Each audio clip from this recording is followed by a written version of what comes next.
So this is my type of cookies.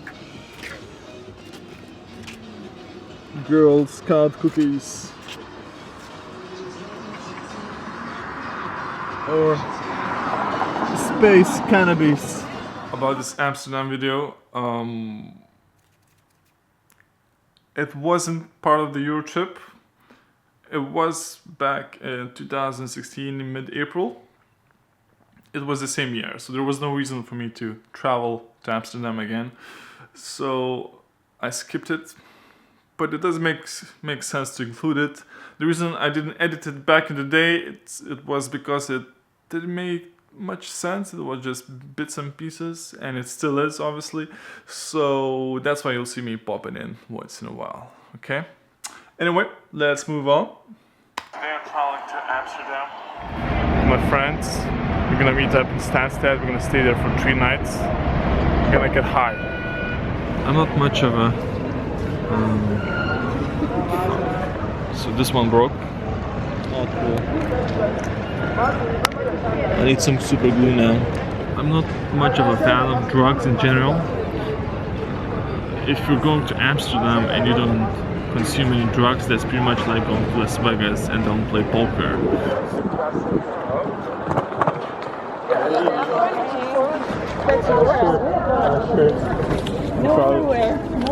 Underwear, socks, and a shirt. I never get the point why people stand in lines like that, although they have tickets with their seating place.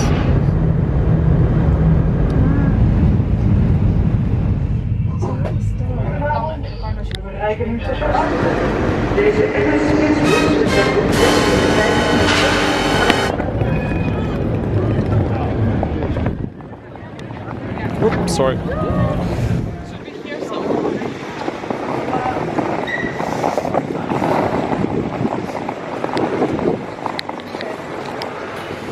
Not the best place to ride a skate, but it is what it is. Got our key. Lovely place, lovely hostel.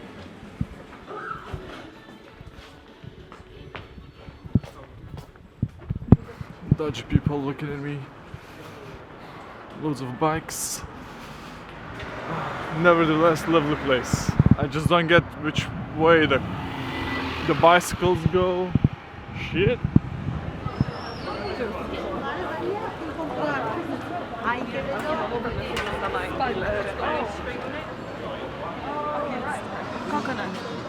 Coconuts. Let's grab some. Let's grab some. Let's do it.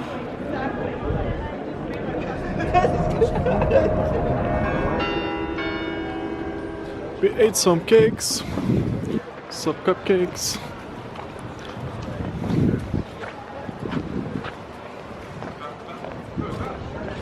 Over there. Vous êtes choqués. Okay. Now this is what I imagine. Oh no. Okay. This is what I imagine. Yeah.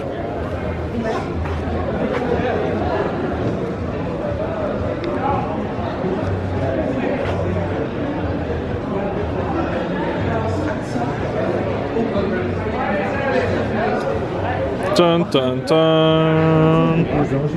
יש כאן דום שמדבר, שם.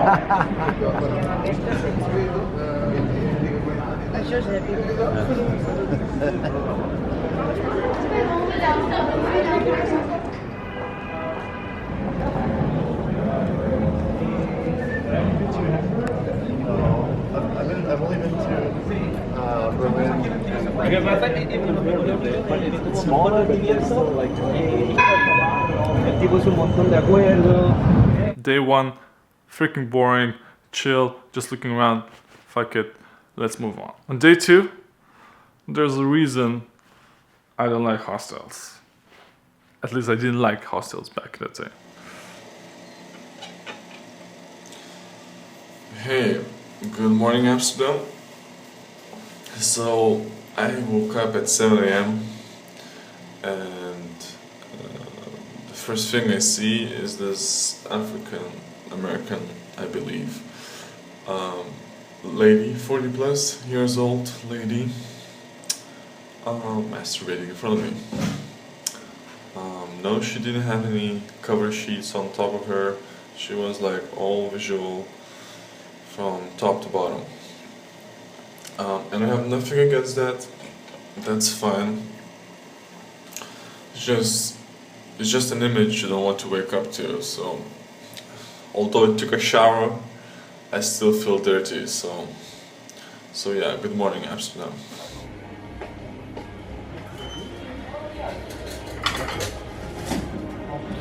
Unlimited supply of chocolate.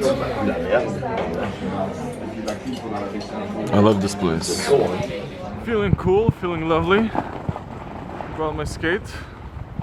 Gonna do some time lapses, record stuff, because my team is probably still sleeping. Check out these alleys.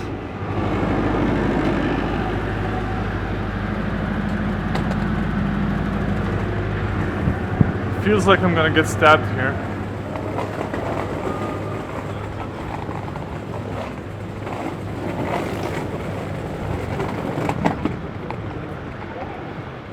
Okay, daytime this place looks quite ugly actually.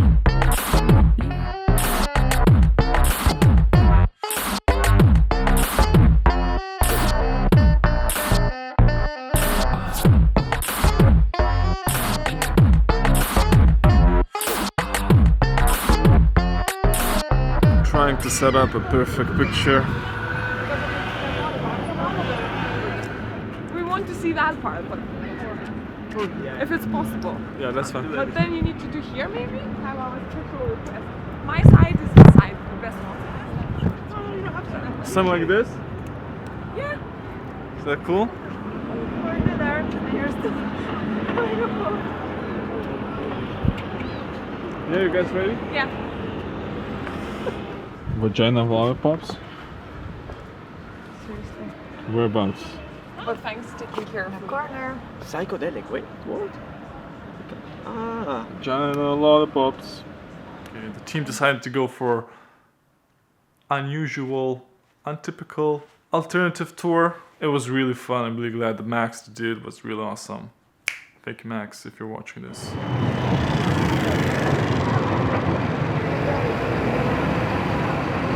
Alternative tour about graffiti and squats.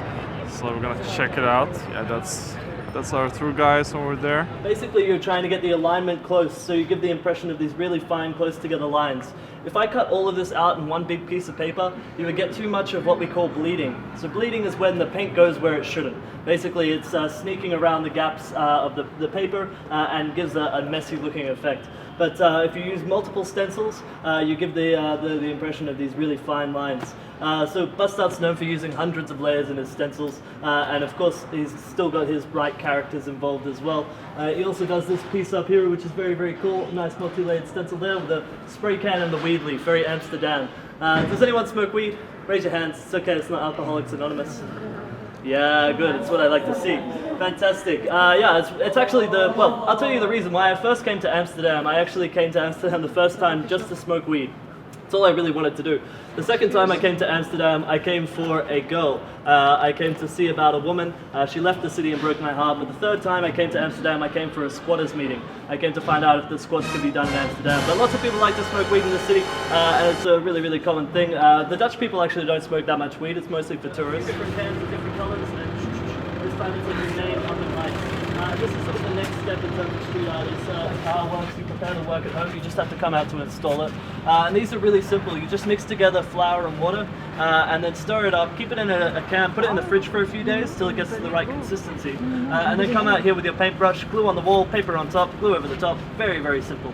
And so you can use any kind of paper as well. Bunny Brigade, very talented artist, uses pages from books. Be kind. Exactly that. See, it's nice. You just deliver a simple message. Be kind. The reason that this building looks so beautiful, and the reason there's so much paint on the buildings around it, the reason it's all being torn down is because these places were all squats. What is a squat? A squat is basically an empty building that you occupy. It's the utilization of empty space. It's the simplest explanation of a squat that I can give. And so in the 60s, Amsterdam had a terrible housing crisis. You had too many empty buildings in the city centre that nobody could afford. And so they created a law. They said that if a building has been empty for more than a year, you have the right to enter it and turn it into your domicile, as long as you contribute sweat equity. Legal squatting in Amsterdam. Fantastic. This is really awesome. So you would have all these empty buildings in the city centre, and then you would have squatters who would go to those buildings. The door magically opens by itself. No one can really say how. There must be no signs of forced entry, by the way. So a lot of squatters actually broke the locks and then would spend time trying to fix them before they called the police. And they would call the police and have them come and visit the squat to check that they had beds, tables and chairs. Because a bed, table and a chair is the legal definition of a domicile. If you have a bed, a table and a chair, you're technically living there. So they would all line up outside the front of the squat and attack it all at once with beds, tables and chairs. They'd throw them all down in every single apartment, all the way to the top. And then they call the police. The police come, they check, bed, table, chair, bed, table, chair, bed, table, chair. This place has been empty for what, a year and 3 months? Okay, no problem, tick a box. You guys are squatting here, you have the right to live here peacefully. Make sure you contribute sweat equity so that you're adding to the property rather than taking away from it. You fix that leaky pipe, maybe you put a garden bed in on the rooftop or something like that, make it nice, paint the front of the building very, very beautifully, and you have the right to live here. Now you can get your utilities connected, your gas, your electricity, your water. You do still have to pay for these things. It's not an entirely free stay because, of course, your landlord's not going to pay for it. You're not paying any rent. But then it becomes a battle between you and the owner of the home because they must have plans for the property very soon is the technicality. But it basically becomes a legal battle as to whether they can evict you or not. So overspray is when you hold your spray can further back from the surface and you get sort of like a light speckled effect. And that's how you get the shading on the chin. It's actually a really advanced technique. This is something we call Heavens. So Heavens is basically a competition between tagging artists as to who can get their piece the highest. The idea of thinking like, how the hell did he get up here? Had to climb up all the way on the drain pipe. But the person who has their tag the highest is the one who earns the most respect. It's always like a one-upmanship in Heavens as to who can get their tag the very, very tallest.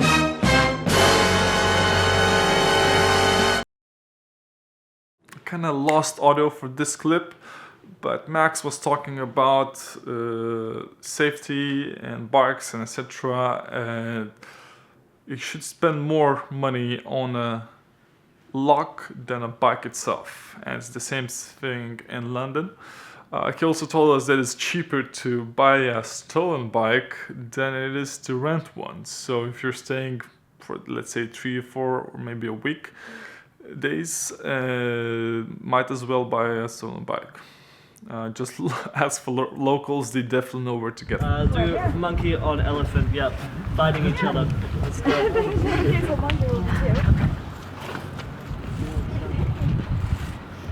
Very nice. Ah! Is that your arm? No, there's a else. Looks kind of like a kangaroo. Yes, I know. Yes. Nice one. Cool. Fantastic. You just contributed to the street art in Amsterdam, guys. Congratulations. Yay! And it is an elephant boxing with a monkey. And so who put this piece here? Why? I have no idea. I've taken photos, I've asked the experts. Everyone says, where the hell is that? I've never seen it before. But it's a cool little hidden gem just the same. Very nice piece. Trying to get his artwork in literally every major city in the world. He's in Paris, Barcelona, London. He's in Sydney, Australia. He's in every continent but Antarctica, sorry. Yeah, and he's even in mega old school. He's gotten really 21st century now. He has a smartphone app out called Flash Invaders. And so Flash Invaders, you use it to take photos of the Space Invaders, and it uses GPS tracking and digital image recognition to make sure you're on the spot, have found the invader, and then you collect points. For every invader you capture, you get new points, and bonus points for capturing them in new cities. Lots of people didn't like it either. They started ripping them down off the walls.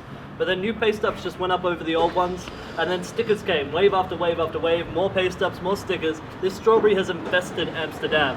But I have a newfound respect for this strawberry, because this strawberry was actually put here by a 14-year-old boy.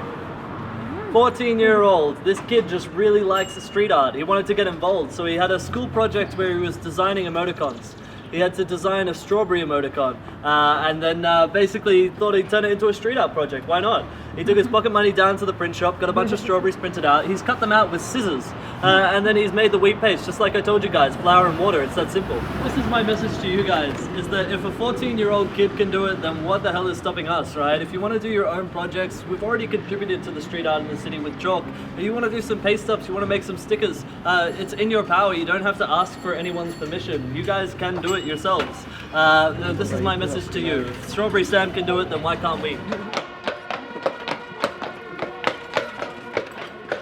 Girls feel like getting married.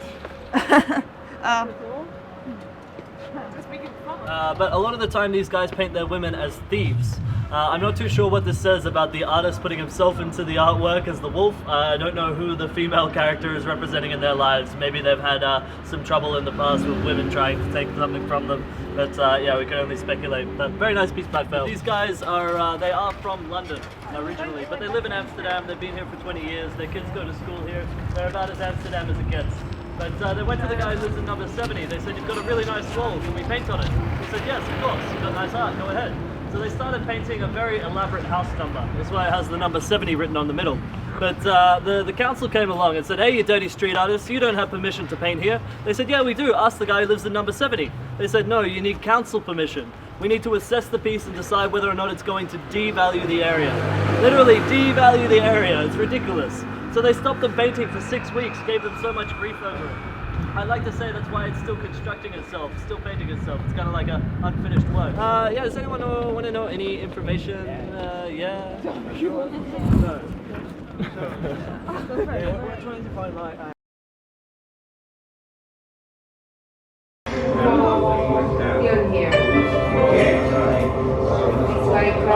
Bežoks atsigavęs, visiškai pochui toks.